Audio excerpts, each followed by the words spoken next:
Yogis from the past, from the present, from the future. Is this transmission getting through? Logos on the track.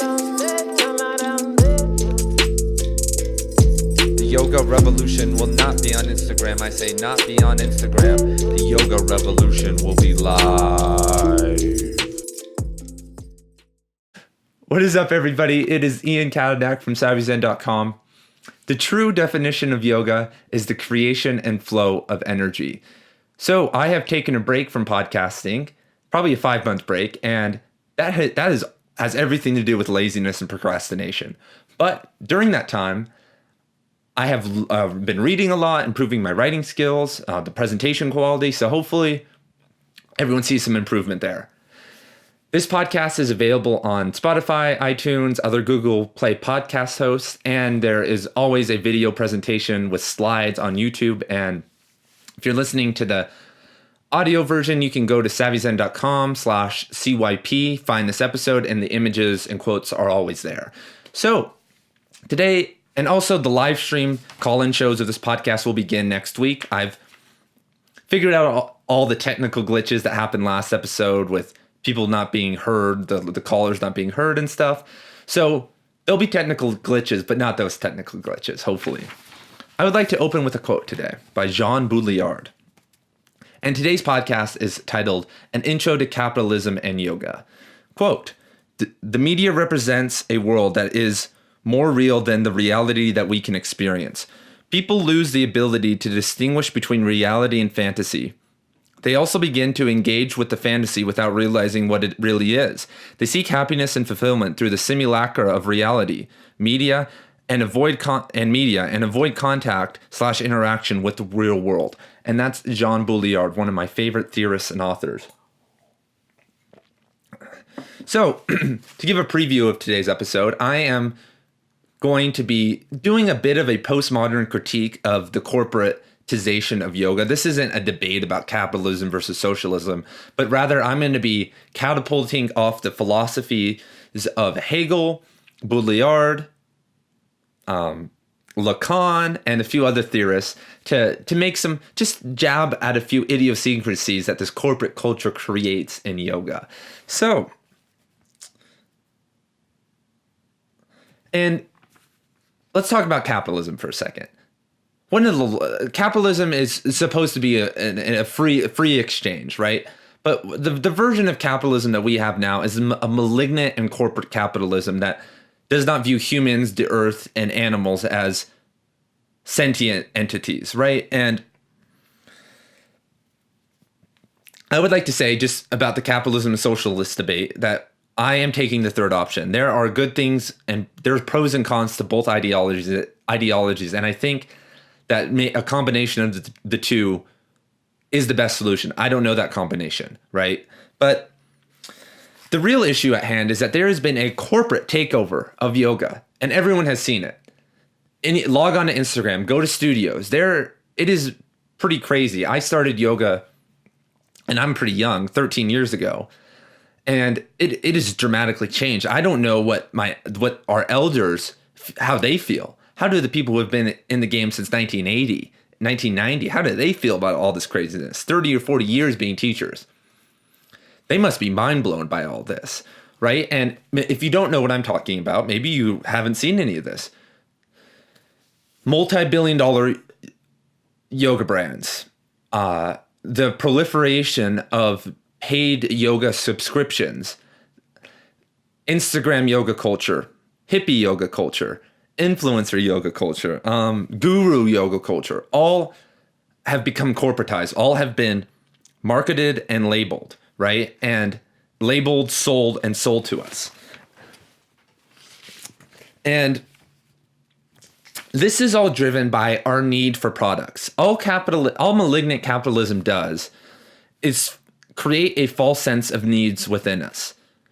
What do we need? Food, clothes, shelter, healthcare, love, right? But beyond that, microphones, phones, computers, these books, the lighting equipment, is that all necessary? If we were all conscious, loving human beings, would we need all this? And the answer is probably no. The greatest things in life you can't purchase the things in life that matter the most. Family, friendship, love, nature, all those things are free and accessible, right? And asking ourselves what we really need will show that there is a lot of excess around us. And in the yoga world, and in yoga, everything that we need already exists. What do you need in yoga? Do you even need a yoga mat? A lot of traditional, in history, yogis weren't using yoga mats, right? Maybe they were using rugs, but in India now, a lot of people don't even use yoga mats. So do you need a yoga mat? No. Do you need props? No. You can use a book as a prop. There's a lot of ways to get another, replace a prop for free. So what do we really need in yoga? And do you need new DVDs or training courses or other things? Probably not, because at this point, there is enough information for free on the internet that you don't necessarily need more information. And this isn't to say that buying new information or buying a new yoga outfit is bad. It's not. But when does it become too much? And a lot of us are being tipped over that edge. I own a few yoga courses, online yoga courses that I've purchased, and we'll say I own 5. And 2 of them I still haven't completed yet. But I'm still seeking new information online, and I should be completing those. I bought those, but at the same time, I'm still seeking new information, and I haven't completed the old information. And paid programs and, certain clothes are good because they have concise quality and whatnot. But like I said, when is it too much? And this need drives capitalism. And this goes back to Marx and Baudrillard's concept of the symbolic exchange. If I had a Rolex watch or a Rolls Royce conveys a sense of status, right? And they're probably no better than a normal watch or a Honda Civic from 1985. But our economy is driven off of these symbolic exchanges, and that is the root of what's happening in yoga. Is that these corporations are driving this symbology, the symbolic exchange, into our faces. And to quote out of Adbusters America, which is a super cool magazine if you guys don't know about it, here's a little blurb. Here's the page if you guys can see that. Infotoxins. From the moment your alarm sounds in the morning to the wee hours of late night TV and web surfing, microjolts of commercial pollution flow into your brain at the rate of about 3,000 marketing messages per day. Every day, an estimated 12 billion display ads, 3 million radio commercials, more than 200,000 TV commercials, and an unknown number of online ads, spam emails, and marketing messages are dumped into our collective subconscious. Corporate advertising is the single largest psychological experiment ever carried out on the human race, yet its impact on us remains unstudied and largely unknown. And this is from 2012. So this has only gotten worse. That was 7 years ago this was written. And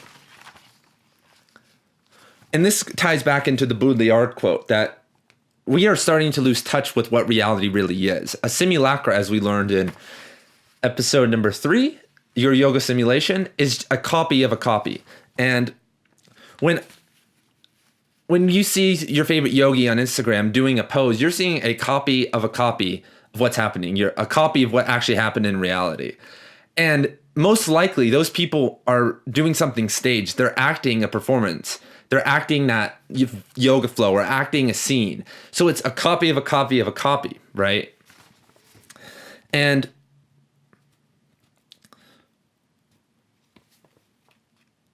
I would like to talk about how the guru narrative ties into capitalism. We have moved away in a lot of ways from the guru, the traditional yoga guru, the master, right? The grand teacher. And instead we go to YTTs. Or more importantly, we make our new guru is the products. The new guru is the Instagram yoga celebrities or the Lululemon outfit. We're making products our gurus. And that is very dangerous because those are non-sentient beings. And the guru one-on-one relationship is the most effective way to learn yoga. My favorite yoga teachers all had a one-on-one relationship. The most I've ever learned was a one-on-one relationship, not a 30-person YTT. A YTT with 30 people in it. And that model has been broken because no one in the West is doing that because you will make no money, or you're going to have to charge a bunch of money to be, how much are you going to have to pay to get thousands of hours with one person? And because that model has been broken, we are left to our own devices. We are left in this blob where we have to pay for products, or we have to encounter free information online that's riddled with advertisements, right? Every time, even if I want to watch a free yoga video on YouTube, I'll have to go through YouTube's advertisements, and then the person who is showing the yogi who's teaching the class is probably going to be like, at the start, subscribe and use the code name I am a clone to save 10% off this product.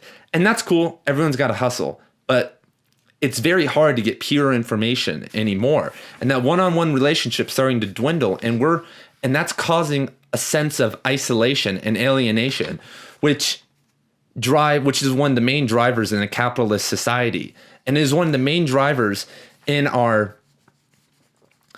this yoga corporate world. And they are pitting this idea of alienation against us. And I would like to refer to the text right here, which is by Laura Mulvey, and the essay is titled Visual Pleasure and Narrative Cinema. And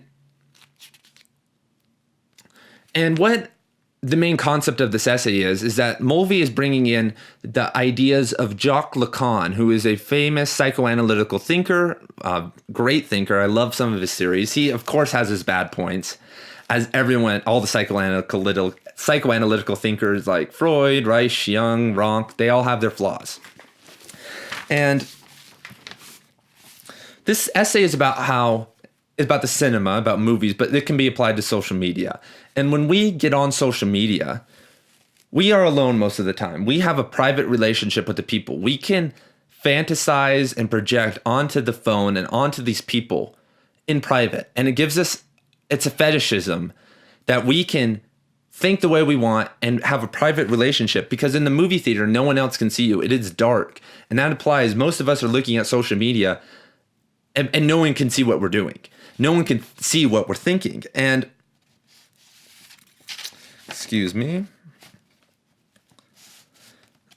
And this ties into Lacan's mirror effect. So Lacan had this idea that when a baby around the age of 1 looks at the mirror for the first time, or looks at in a river, at a glass of water, something reflective, they develop the ego for the first time because they realize who they are. They see themselves in the mirror, and that develops the first sense of an ego. And that the mirror effect can translate to cinema and social media, because when we look at this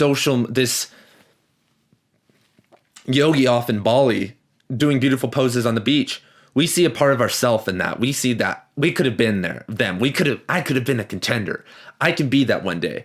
So we resonate with that in our own private world. And this is what drives a lot of our need in this yoga corporate culture, that we are projecting our fantasies through other people. And to quote the text before I get too off track, there are 3 looks associated with cinema, and all the quotes are on the screen and savvyzen.com. There are 3 different looks associated with cinema: that of the camera as it records the pro-filmic event, that of the audience as it watches the final product, and that of the characters at each other within the screen illusion. The conventions of narrative film deny the first 2 and subordinate them to the third, the conscious aim being always to eliminate intrusive camera presence and prevent a distancing away in the audience. Without these 2 absences, the material existence of the recording process and the critical reading of the spectator, fictional drama cannot achieve reality, obviousness, and truth. And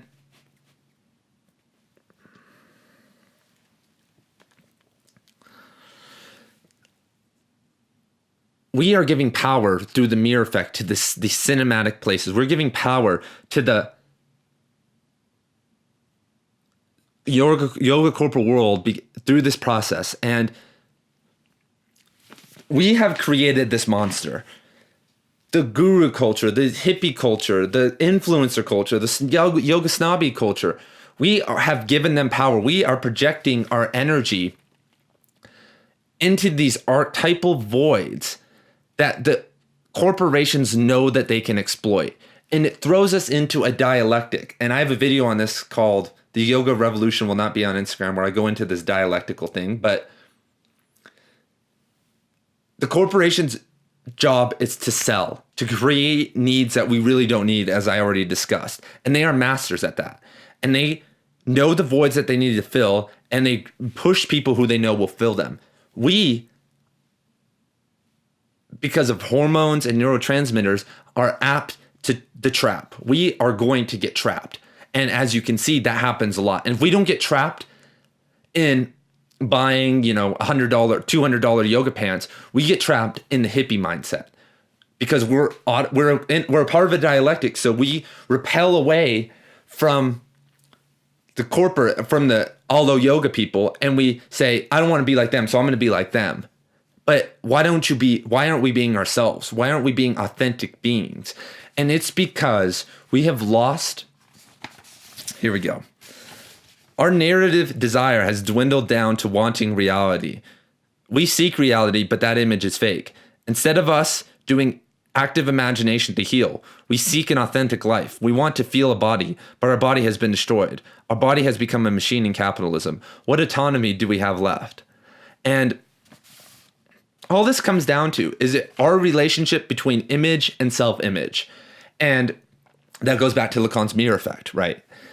And okay. All these yogis on Instagram are showing us an authentic life. We watch this authentic life, but they are acting on that. Those videos are not authentic. Those videos are them putting on a performance for us, like laughing with their boyfriends or there's very little authentic moments. And we are fantasizing through that instead of fantasizing mythological heroes of our chosen culture,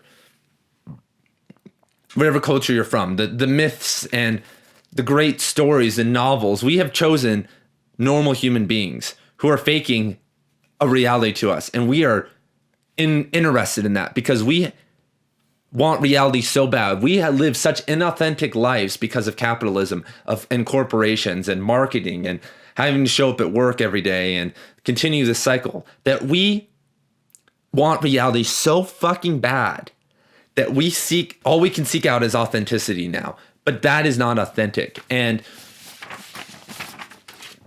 to quote John Baudrillard again, the futility of everything that comes to us from the media is the inescapable consequence of the absolute inability of that particular stage to remain silent. Music, commercial breaks, news flashes, adverts, news broadcasts, movies, presenters.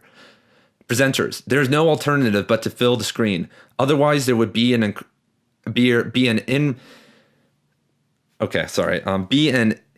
irremediable void. That's why the slightest technical hitch, the slightest slip on the part of the presenter becomes so exciting, for it reveals the depth of the emptiness squinting out at us through this little window. We think social media is real, but now the real has become manufactured. Every single moment of people's day is manufactured. With Instagram stories, we see hour by hour their life. We comment and they comment back. But are they playing characters? Is this just not a different version of pro wrestling? And these are just small things I'm pointing out. Just like I said, poking the corporate yoga bear. These are things to think about. And these theorists bring up a lot of apt points that can be applied to yoga. And that's why reading people such as Baudrillard can really blow your mind. And I hope that you do. I would recommend Simulacra and Simulation. Let's see if it's right here. Yeah. I'm going to be breaking this down on my website, Conscious Writers Tribe, soon. So by the time you see that, go check it out. And let's talk about this relationship with our body, though. And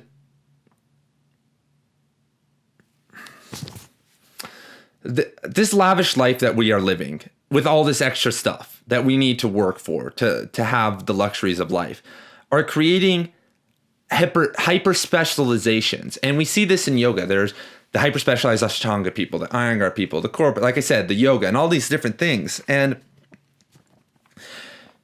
to continue to make money in these areas, the hippies have to become more hippie. the designer yogis have to become more designer because new competition is coming and coming. And things are becoming so polarized that being an authentic person who just is a little bit of everything isn't going to sell anymore, right? That is not the way to market and go after a niche market. But now, because things are becoming so hyper-specialized, I think the new marketing trend, the secret marketing trend, is to just be normal. To be everybody at once. Just be yourself, which is everybody, right? And free thinking and experimentation is not rewarded because both camps will kill you before it begins. Both camps will white knight you before it begins. The hippies will say, this isn't ethical. This product you're selling or this idea isn't ethical. The designers will say, this comment you made in 2001 is not right? And everyone's going to be trying to break you down. And if you were that person getting broken down, don't apologize. Be yourself. Off topic, but because if you keep pushing, you will come through at the end. And this doesn't apply to yoga. This applies to everything in life.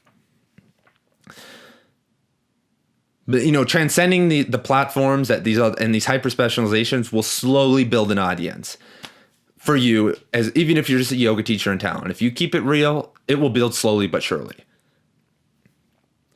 Knowledge and a lot of these people, I feel like on Instagram and in this corporate yoga world, are the result of jumping into deep waters way too fast. And because of the internet and stuff, we receive information all the time that we're not ready for. When we take psychedelic drugs, we get a lot that we did not work for, and we don't know how to handle it.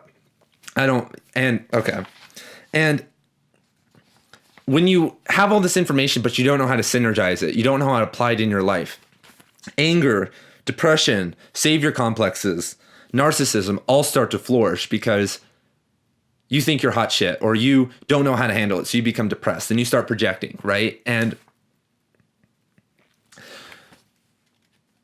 it's acknowledging and building slowly and maintaining a balanced and authentic mindset to the best of your ability will help reinforce foundational and axiomatic ideas that will help you ascend the ladder to higher consciousness. It is a slow process. Enlightenment, real enlightenment, like the enlightenment with the capital E, is a long process. Being happy with yourself, that type of enlightenment is real easy. And I would, to one of the concluding thoughts I would like to talk about is an idea that I've been playing with from Hegel. And so let's talk about the body, right? And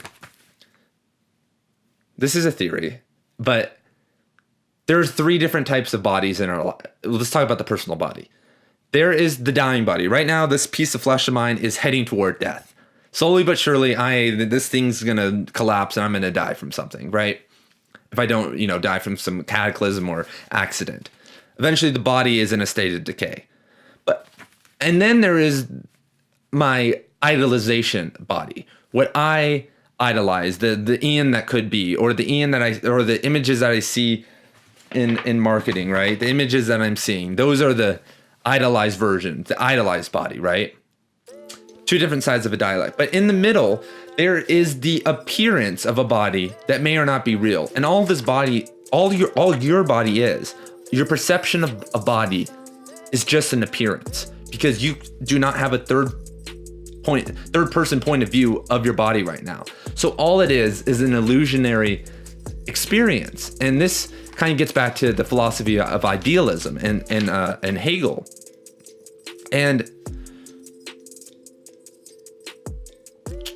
one of the harder processes that I have gone through, and that I know many people struggle with, is seeing your body for what it really is in reality. And what it really is, to tie it into Wilhelm Reich, is a bioenergetic being, a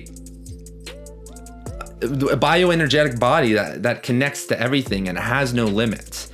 But because of the advertisements and because of our issues of avoiding morality and death, it is very hard for us to see our body for what it is.